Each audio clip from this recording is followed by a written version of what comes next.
بسم اللہ الرحمن الرحیم۔ السلام علیکم مسلم ڈیجر کے پیارے دوستو، کیا آپ جانتے ہیں کہ زنا کی ابتدا کیسے ہوئی اور وہ پہلا انسان کون تھا جس نے سب سے پہلے زنا کیا اور پھر اس کا انجام کیا ہوا تھا؟ آج کی ویڈیو میں آپ کو اس بارے میں مکمل تفصیل بتائیں گے۔ ویڈیو کو آپ نے اسکپ نہیں کرنا اور آخر تک لازمی دیکھنا ہے۔ پیارے دوستو، یاد رہے کہ اسلام عزت کو سب سے قیمتی متاع قرار دیتا ہے اور اس کی حفاظت کو ہر شے پر مقدم رکھتا ہے۔ اسی لیے زنا اسلامی معاشرے میں ایک گھنونا اور ناقابل معافی جرم ہے اور اسلامی تعزیرات میں اس کی سخت ترین سزا مقرر ہے۔ یاد رہے کہ اسلام ان تمام راستوں کو بند کرتا ہے جو انسان کو گناہوں کی طرف لے جانے والے ہوں، مثلاً بے پردگی، بے حیائی، اختلاف مرد و زن، مخلوق مجالس، زیب و زینت کی نمائش، زیورات کی جھنکار وغیرہ۔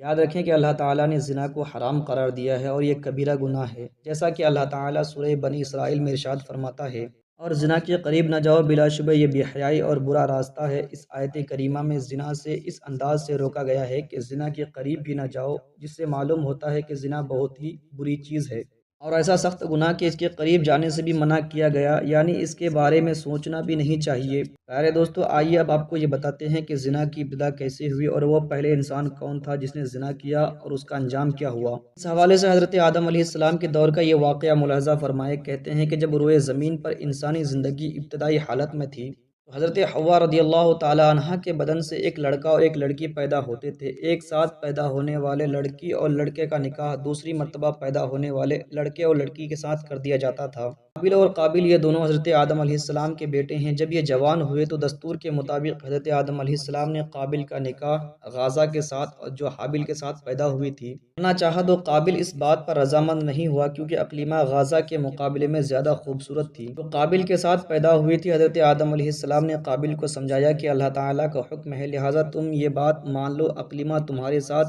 پیدا ہوئی ہے اس لیے وہ تمہاری بہن ہے، اس کے ساتھ تمہارا نکاح نہیں ہو سکتا۔ مگر قابل اپنی بات پر اڑا رہا۔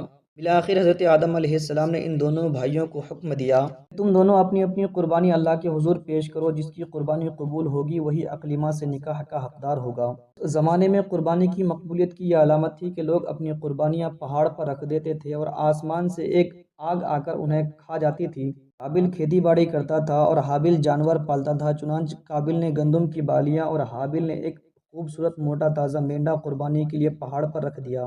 اللہ تعالیٰ سے دعا مانگی، یا الہی ہماری قربانی کو قبول فرما۔ آسمان سے آگ آیا اور اس نے حابل کی قربانی کو کھا لیا اور قابل کی قربانی قبول نہیں ہوئی۔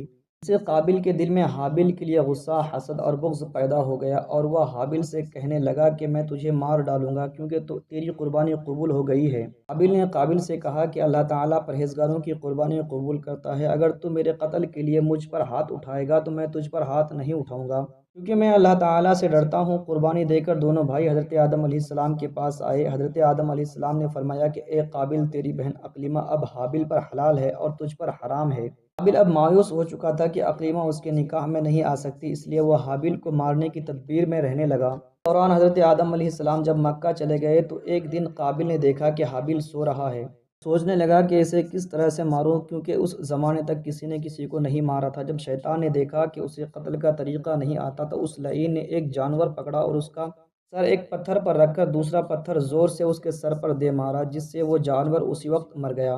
ترتیب دیکھ کر قابل اپنے بھائی حابل کے ساتھ یہی کیا اور زمین پر سے ایک پتھر اٹھا کر حابل کے سر پر دے مارا اور اپنے بے گناہ بھائی حابل کو قتل کر دیا۔ حابل کے قتل کے بعد قابل یہ سوچ کر بے حد حیران و پریشان ہوا کہ اب اس لاش کا کیا کرے جو روئے زمین پر کسی انسان کا پہلا قتل تھا، کیونکہ اس سے پہلے کوئی آدمی مرا ہی نہیں تھا۔ اس لیے قابل حیران و پریشان تھا کہ بھائی کی لاش کو کیا کریں۔ چنانچہ وہ کئی روز تک بھائی کی لاش کو اپنی پیٹھ پر لاد کر پھرتا رہا۔ اللہ تعالیٰ کو اپنے اس نیک بندے کی لاش کی بے حرمتی منظور نہ تھی، چنانچہ اس جگہ دو کوے آئے اور وہاں آ کر آپس میں لڑے اور ایک نے دوسرے کو مار ڈالا۔ پھر زندہ کوے نے اپنی چونچ سے زمین میں گڈھا کھودا اور اس میں مرے ہوئے کوے کو ڈال کر مٹی دے دیا۔ کوے کو دیکھ کر قابل اپنے اوپر ملامت کرنے لگا کہ میں اس کوے سے بھی گیا گزرا ہوں، اتنا بھی نہ کر سکا۔ اس طرح قابل کو معلوم ہوا کہ حابل کی لاش کو زمین میں گڑھا کھود کر دفن کر دینا چاہیے، چنانچہ اس نے ایک گڑھا کھود کر اس میں اپنے بھائی حابل کی لاش کو دفن کر دیا۔ جب حضرت آدم علیہ السلام مکہ سے واپس آئے اور حابل کو نہ پایا تو اس کو بہت تلاش کیا مگر وہ نہ ملا۔ لوگوں سے پوچھنے لگے، کسی نے جواب دیا کہ حابل کچھ دنوں سے نہ معلوم کہاں چلا گیا ہے۔ حضرت آدم علیہ السلام نے حابیل کے صدمے میں کھانا پینا اور سونا سب ترک کر دیا اور شب و روز حابیل کے غم میں رہنے لگے۔ ایک روز آپ نے خواب کی حالت میں دیکھا کہ حابیل الغیاث الغیاث اے پدر پکار رہا ہے۔ حضرت آدم علیہ السلام نیند سے چونک کر اٹھے اور زاروں قطار رونے لگے۔ اس وقت حضرت جبرائیل علیہ السلام آئے اور حضرت آدم علیہ السلام اور حضرت حوا کو حابیل کی قبر پر لے گئے۔ حضرت آدم علیہ السلام اور حضرت حوا نے قبر کھود کر حابیل کو دیکھا کہ اس کا مغز نکلا ہوا ہے اور وہ خون سے آلودہ ہو رہا ہے۔ یہ حال دیکھ کر آپ دونوں بہت روئے اور حابیل کی لاش کو ایک تابوت میں بند کر کے اپنے مکان میں لا کر دفن کر دیا۔ کہا جاتا ہے کہ اس وقت حضرت آدم علیہ السلام کے 120 بیٹے تھے، جن میں سے سوائے حابیل کے کوئی نہیں مرا تھا۔